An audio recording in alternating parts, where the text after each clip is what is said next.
60 minute में राष्ट्रपति Putin ने ट्रंप को फोन पर समझा दिया कि रूस किसी भी यूक्रेन पर हमले बंद नहीं करेगा किसी भी हालत में। पुतिन की इस धमकी को सुनने के बाद जैसे ही ट्रंप ने पुतिन को धमकाने की कोशिश की, पुतिन ने यूक्रेन पर 500 मिसाइलों से हमला कर दिया। दावा किया जा रहा है कि यूक्रेन ने रूस के डिप्टी नेवी चीफ को मारकर अपने को बर्बाद करने का बुलावा दे दिया है। यह रिपोर्ट देखिए।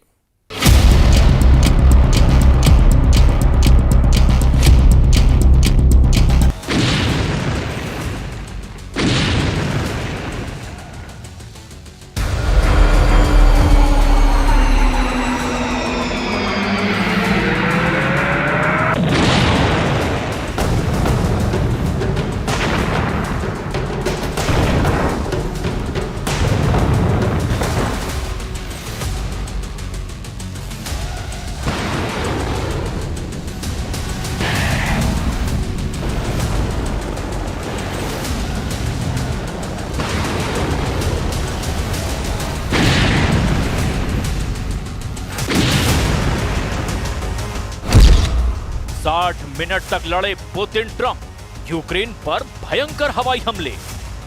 60 मिनट तक फोन पर ट्रंप पुतिन को समझाने में लगे रहे कि वो यूक्रेन पर हमला ना करें, लेकिन पुतिन ने 60 मिनट में दो टूक कह दिया कि जब तक यूक्रेन के सभी 5 इलाकों पर रूस का कब्जा नहीं हो जाएगा, युद्ध किसी भी कीमत पर नहीं रुकेगा। यानी ट्रंप की लाख कोशिशों के बावजूद यूक्रेन पर हमले तेज हो चुके हैं और ट्रंप हताश और निराश पूरी दुनिया को बता रहे हैं कि यूक्रेन जंग वो नहीं रोक पाए। दूसरी तरफ 40 महीने से ज्यादा की जंग में पहली बार ऐसा हो रहा है कि यूक्रेन को रूस की हवाई सुनामी से बचाने के लिए नेटो के जेट पोलैंड में उड़ान भरने लगे हैं। दावा किया जा रहा है कि 24 से 25 जून को हेग में हुई नेटो समिट के बाद से रूस ने यूक्रेन पर अब तक के सबसे घातक और बड़े हमले किए हैं। हम आपको दिखाने जा रहे हैं कि क्या अब नेटो रूस से सीधी जंग का मन बना चुका है। क्यों नेटो के लड़ाकू जेट रूसी हमलों को रोकने के लिए बड़े पैमाने पर मिशन पर निकल चुके हैं। हम आपको ये भी दिखाएंगे कि क्या ज़ेलेंस्की का वो दावा सही है जिसमें उन्होंने कहा कि रूस ने लगभग 4 साल की जंग में यूक्रेन पर 28,743 शाहिद ड्रोन से हमले किए हैं। हम आपको ये भी दिखाएंगे कि क्यों रूस ने अब यूक्रेन के 5 प्रांतों को नहीं बल्कि पूरे पूर्वी यूक्रेन पर कब्जा करने की जंग छेड़ दी है। सबसे पहले आप ये देखिए कि रूस इस वक्त पूर्वी यूक्रेन में कहां-कहां घातक हमले कर रहा है और ट्रंप पुतिन 60 मिनट तक फोन पर एक दूसरे पर क्यों भड़कते रहे। To President Zelensky tomorrow, early in the morning, and I'm very disappointed with the conversation I had today with President Putin because I don't think he's there. And I'm very disappointed. Well, it's not. I'm just saying, I don't think he's looking to stop, and that's too bad. Trump और Putin की वार्ता fail, 550 मिसाइलों से रूस का हमला। पिछले 7 दिनों से रूस के लगभग 50,000 सैनिक यूक्रेन के सुमे में भयंकर हमले कर रहे हैं। अभी तक जो खबरें बाहर आई है उसके मुताबिक जब से नेटो की मीटिंग शुरू हुई है उसके बाद से पुतिन ने यूक्रेन पर हमले 5 गुना तेज करवा दिए हैं। 3 और 4 जुलाई को रूस ने यूक्रेन पर तूफानी हमले किए हैं। जरा इन आंकड़ों को गौर से देखिए। रूस ने यूक्रेन पर 3 जुलाई सुबह 500 मिसाइलों और ड्रोनों से हमला कर दिया। यूक्रेन के राष्ट्रपति व्लादिमीर ज़ेलेंस्की ने दावा किया कि इनमें से 270 मिसाइलों को हवा में ही मार गिराया गया। इसके अलावा 330 शाहिद ड्रोन भी थे। इनमें से 208 ड्रोन को इलेक्ट्रॉनिक सिस्टम के जरिए जैम कर दिया गया। ये ड्रोन ईरान में बने हैं। इस हमले का सबसे बड़ा निशाना राजधानी कीव ही था। कीव के अलावा डिनिप्रो, सूमी, खार्किव, चेरनिहिव और आसपास के इलाकों को भी नुकसान पहुंचाया। कीव के मेयर विटाली क्लिट्स्को ने बताया कि इस हमले में कम से कम 23 लोग घायल हुए। और उनमें से 14 लोगों को अस्पताल में भर्ती कराना पड़ा है। इस हमले से कीव के कई इलाकों में अपार्टमेंट बिल्डिंग, दुकानें, एक स्कूल, एक अस्पताल, रेलवे लाइन और दूसरी जरूरी ढांचों को भी भारी नुकसान पहुंचा है। कीव इंडिपेंडेंस के मुताबिक धमाकों की आवाजें 3 जुलाई की रात 10 बजे से ही सुनाई देने लगी थीं और ये 4 जुलाई की सुबह तक लगातार जारी रही। Почнулося від вибухів. Спочатку жужжали шахеди, потім вибухи, потім люди почали кричати під вікнами, і вибухи шахедів не зупинялися. यूक्रेन पर रूस की हवाई सुनामी, नेटो ने उतारे लड़ाकू विमान। जरा कल्पना कीजिए, अगर नेटो के 32 देशों के लड़ाकू विमान रूस से सीधी जंग करेंगे तो क्या रूस उनका मुकाबला कर पाएगा? जरा कल्पना कीजिए, अगर नेटो के 32 देशों की आर्मी रूस के बॉर्डर में तबाही मचाएगी तो क्या रूस उनका सामना कर पाएगा? हम आपको बता दें कि ये कल्पना से ज्यादा अब हकीकत में होने जा रहा है, क्योंकि ज़ेलेंस्की का यूक्रेन रूस से सीधे मुकाबला नहीं कर पा रहा। 28 जून से अब तक रूस ने यूक्रेन पर इतने भीषण हमले किए कि अब नेटो के लड़ाकू विमान भी रूस हमलों को देखते हुए युद्ध के लिए तैयार हो चुके हैं। पोलिश सेना के मुताबिक सुबह सुबह नेटो देशों के लड़ाकू विमानों को रवाना किया गया। दावों के मुताबिक यूक्रेनी अधिकारी दावा ये कर रहे हैं कि रूस ने 3 साल से ज्यादा समय में देश पर सबसे बड़े पैमाने पर हवाई हमला किया है।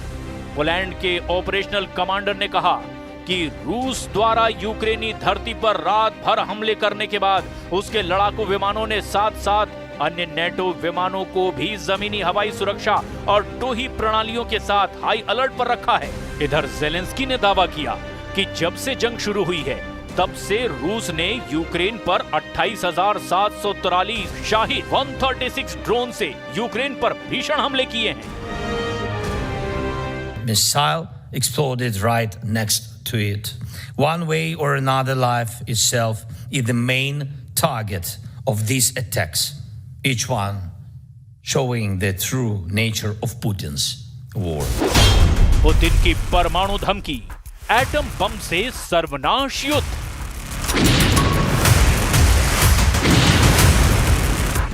ट्रंप पुतिन ने 6 महीने में 6 बार बातचीत की। पहली बातचीत 12 फरवरी 2025। ये ट्रंप के दूसरे कार्यकाल में दोनों नेताओं के बीच पहली आधिकारिक बातचीत हुई। इसमें यूक्रेन, मिडिल ईस्ट, एआई और एनर्जी जैसे मुद्दों पर चर्चा हुई। दूसरी बातचीत 18 मार्च 2025। इसमें यूक्रेन में युद्ध विराम, एनर्जी इंफ्रा पर हमले रोकने और ब्लैक सी में समुद्री युद्ध विराम जैसे मुद्दों पर चर्चा हुई। तीसरी बातचीत 19 मई 2025। ट्रंप ने यूक्रेन युद्ध खत्म करने की कोशिश की, लेकिन पुतिन ने तत्काल युद्ध विराम से इनकार कर दिया। रूस ने एनर्जी इंफ्रा पर हमले रोकने की सहमति दी। चौथी बातचीत 4 जून 2025। यूक्रेन के रूसी एयरपोर्ट पर ड्रोन हमले और ईरान के न्यूक्लियर प्रोग्राम पर चर्चा हुई। ट्रंप ने कहा कि इस बातचीत से तुरंत शांति नहीं आएगी। पांचवी बातचीत 14 जून 2025। बातचीत में मिडिल ईस्ट में बढ़ते तनाव, यूक्रेन युद्ध और ईरान के साथ परमाणु समझौते पर चर्चा हुई। पुतिन ने ट्रंप को जन्मदिन की बधाई भी दी। छठी बातचीत 3 जुलाई 2025। पुतिन ने यूक्रेन जंग की असल वजह खत्म करने पर जोर दिया, जिसमें यूक्रेन का नेटो में शामिल होने का विरोध शामिल था। ट्रंप ने युद्ध विराम की कोशिश की। ट्रंप बोले, आज की बातचीत से खुश नहीं हूं। राष्ट्रपति पुतिन के साथ अपने फोन कॉल के बारे में बात करते हुए राष्ट्रपति ट्रंप ने कहा, मैंने पुतिन के साथ काफी लंबी बातचीत की थी। हमने ईरान सहित कई मुद्दों पर बात की। हमने यूक्रेन युद्ध के बारे में बात की। मैं इस बातचीत से खुश नहीं हूं। आज उनके साथ बातचीत में कोई बड़ा डेवलपमेंट नहीं हुआ। Потому что в нашей ядерной доктрине, и здравый смысл, и практика наших действий всегда говорит о том, что мы всегда отвечаем на все угрозы, которые нам создают, зеркально. रूस की हवाई सुनामी, यूक्रेन के उड़े चीथड़े। यूक्रेन पूरी तरह से घिरता जा रहा है। हालात ये हो गए हैं कि रूस ने पिछले 100 घंटे में यूक्रेन के पूर्वी इलाके के चीथड़े उड़ाकर रख दिए हैं। कोहराम मचाती रूसी सेना यूक्रेन को संभलने का मौका तक नहीं दे रही है। यूक्रेन की वायुसेना के एक अधिकारी कर्नल यूरी इग्नाट का कहना है कि रूस ने 3 साल से ज्यादा समय से चल रहे पूर्ण पैमाने के युद्ध में यूक्रेन पर सबसे बड़े हवाई हमले किए हैं। रूस के रक्षा मंत्रालय का एक बयान भी आया जिसमें कहा गया कि उसने किंजल हाइपरसोनिक मिसाइलों सहित कई घातक हथियारों से हमले किए हैं। यूक्रेन की वायुसेना ने कहा कि रूस ने मॉस्को के दक्षिण पूर्व में अपने तांबो क्षेत्र के ऊपर हवाई क्षेत्र से 4 किंजल मिसाइलें दागी है। रूस ने कहा कि उसने यूक्रेन के सैन्य उद्योग और तेल रिफाइनरियों को निशाना बनाया है। यूक्रेनी अधिकारियों ने यह भी माना कि उनका एक F-16 लड़ाकू जेट और पायलट रूस के हमलों को रोकने के दौरान मारा गया। पिछली गर्मियों से अब तक यूक्रेन का F-16 ढेर हुआ। यूक्रेनी पायलटों के भी मारे जाने की बात स्वीकार की गई। ज़ेलेंस्की ने कहा कि रूस ने पिछले सप्ताह यूक्रेन पर 114 से ज्यादा मिसाइलें, 1270 से ज्यादा ड्रोन और लगभग 1100 ग्लाइड बम दागे हैं। 24 फरवरी 2022 अब तक रूस यूक्रेन के 1,61,000 वर्ग किलोमीटर इलाके पर कब्जा कर चुका है। ये यूक्रेन की कुल जमीन का लगभग 27% हिस्सा है।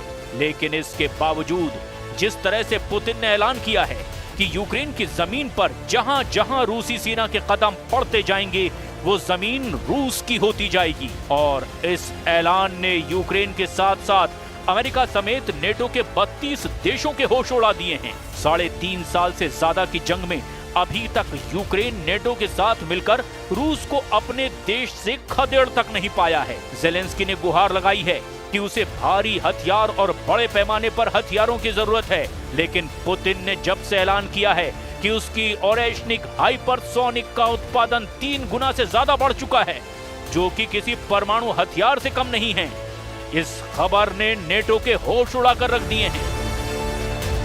Gemeinsam künftig 3,5% unseres BIP für unmittelbare Verteidigungsausgaben aufwenden. Das gibt uns die notwendigen Fähigkeiten, um wirkungsvoll abzuschrecken. Weitere 1,5% werden wir verteidigungs- und sicherheitsrelevante Ausgaben aufwenden. अब देखना ये होगा कि अगर नेटो रूस से सीधी जंग में उतरता है तो रूस नेटो का मुकाबला कैसे करता है।